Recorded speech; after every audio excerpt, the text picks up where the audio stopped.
तो बुलेटिन की शुरुआत करेंगे इस वक्त आ रही एक बड़ी खबर के साथ। ये बड़ी खबर आपको बता दें, दरअसल सुशांत सिंह राजपूत मामले से जुड़ी हुई यह बड़ी खबर है।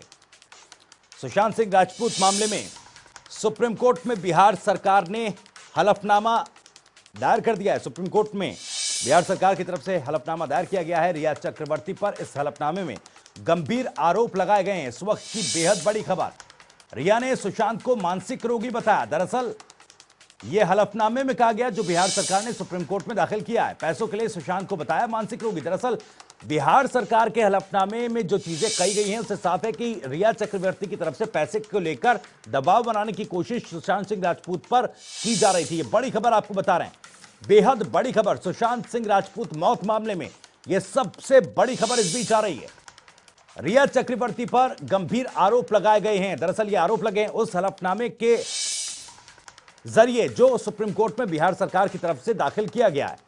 रिया ने सुशांत को मानसिक रोगी बताया है। एक और बड़ी खबर इस बीच आपको बता दें, इस वक्त एक और बड़ी खबर आ रही है। यह बड़ी खबर आपको बता दें,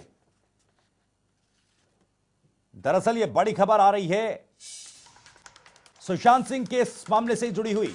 ईडी ने रिया चक्रवर्ती की मांग ठुकरा दी है। दरअसल ईडी के सामने पेश होने के लिए रिया चक्रवर्ती ने वक्त की मांग की थी। अब रिया को आज ही पेश होना पड़ेगा ईडी के सामने। तो इस वक्त की यह सबसे बड़ी खबर, दरअसल ईडी ने रिया चक्रवर्ती को नोटिस जारी कर अपने बयान दर्ज कराने को कहा था, लेकिन रिया चक्रवर्ती ने ईडी के सामने पेश होने के लिए वक्त की मांग की थी। लेकिन अब यह सुप्रीम कोर्ट ने जो मांग है रिया चक्रवर्ती की वो ठुकरा दी है। हमारी सहयोगी अंजलि भंडारी इस वक्त सीधे न्यूज रूम से हमारे साथ जुड़ रही हैं। अंजलि, दो खबरें एक साथ आ रही हैं। एक तरफ जहां ईडी से मांग की गई थी रिया चक्रवर्ती की तरफ से, माफ कीजिएगा, रिया चक्रवर्ती ने जो मांग की थी सुप्रीम कोर्ट से कि ईडी के सामने पेश होने के लिए वक्त दिया जाए, दूसरी तरफ बिहार सरकार ने एक हलफनामा दायर किया है रिया चक्रवर्ती को लेकर सुप्रीम कोर्ट में। दोनों मसले, पहला सवाल कि क्या आज ही पेश होंगी रिया चक्रवर्ती, क्या कुछ जानकारी इसको लेकर?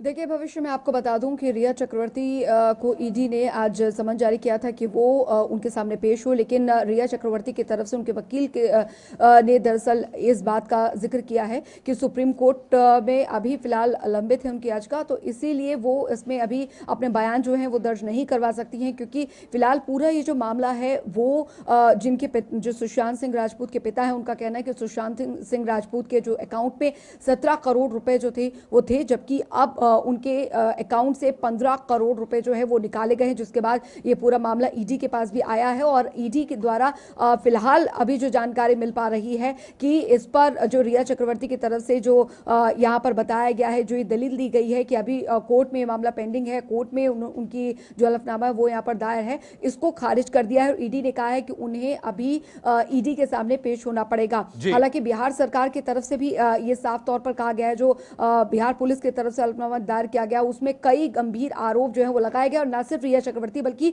उनके परिवार के भी कई सदस्यों के इसमें नाम शामिल है, जिनमें रिया चक्रवर्ती का जो भाई है वो भी शामिल है। यहां तक भी ये कहा गया है कि रिया चक्रवर्ती सुशांत सिंह राजपूत को अपने घर लाई थी, उन्हें दवाइयों का ओवरडोज दिया गया था, और यहां तक की खबरें यहां तक आ रही हैं कि उन्हें जो मेंटल हॉस्पिटल है वो भेजने की तैयारी जो थी वो इनकी थी। हालांकि खबर यह भी आ रही है कि सुशांत सिंह राजपूत कुछ दिन पहले अपनी बहन के घर भी आए थे, उस दौरान भी रिया जो कॉल डिटेल्स जो निकलकर सामने आई हैं, जिसमें कहा गया है कि कई बार जो रिया चक्रवर्ती ने कॉल्स जो थी वो सुशांत सिंह राजपूत को किए थे, और उस दौरान वो दबाव बना रही थी उन पर कि वो वापस आए। तो फिलहाल अभी जो कॉल डिटेल्स हो गया और जो अकाउंट्स डिटेल्स जो सामने आई हैं, उससे ये सब चीजें जो है वो खुलासा हुआ है, जो कि बहुत बड़ा सबूत जो है वो हो सकता है बिहार पुलिस के लिए, जो इस पूरे मामले की जांच अभी तक कर रही थी। हालांकि सीबीआई के पास अब ये मामला जो है वो पहुंचा है, तो निश्चित तौर पर अब कई सबूत जो है वो इस ओर इशारा कर रहे हैं कि कहीं ना कहीं कोई ना कोई जो एक बड़ी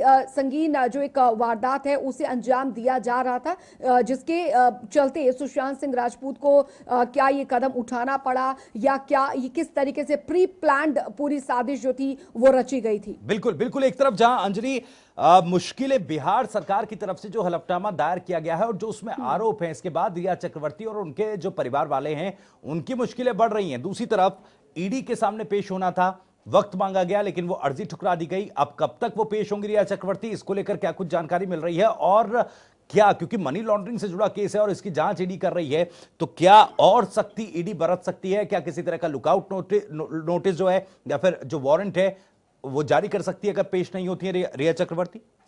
देखिए, निश्चित तौर पर अगर ईडी द्वारा यहाँ पर समन जारी किया गया है पेश होने के लिए और दलीलें यहाँ पर रिया चक्रवर्ती के वकील की तरफ से दी जा रही हैं, उसके बाद भी ईडी ने इसे खारिज कर दिया है, तो निश्चित तौर पर कार्रवाई यहाँ पर होगी, क्योंकि लगातार अकाउंट डिटेल्स जो हैं वो यहाँ पर खंगाले जा रहे हैं। और मैं आपको यहाँ पर एक और बता दूं कि अभिनेता सुशांत सिंह राजपूत की जो कथित खुदकुशी मामले की जांच जो सीबीआई अभी कर रही है, उसमें एजेंसी ने रिया चक्रवर्ती, इंद्रजीत चक्रवर्ती, संध्या चक्रवर्ती, शोविक चक्रवर्ती जो कि उनके भाई हैं, सैमुअल मिरांडा, श्रुति मोदी के खिलाफ एफआईआर दर्ज कर ली और केस दर्ज होने के बाद अब रिया के वकील जो हैं वो सतीश मानशिंदे ने इसे गैर कानूनी कदम बताया है। तो भविष्य अगर पूरी तौर पर अगर पूरे मामले को यहां पर देखा जाए तो ये मामला जो है जिस तेजी के साथ उलझता जा रहा है और एक एक कर खुलासे इसमें सामने आ रहे हैं, क्योंकि जो सुशांत सिंह राजपूत की पूर्व मैनेजर थी जिन्होंने भी आत्महत्या की थी, उससे भी इस पूरे मामले का जो लिंक है वो यहां पर हो रहा है। जी अंजलि, एक और सवाल यहां पर उठता है, क्योंकि पॉलिटिकल मामले से अगर देखें, पॉलिटिकल एंगल से देखें तो कई आरोप भी लग रहे हैं।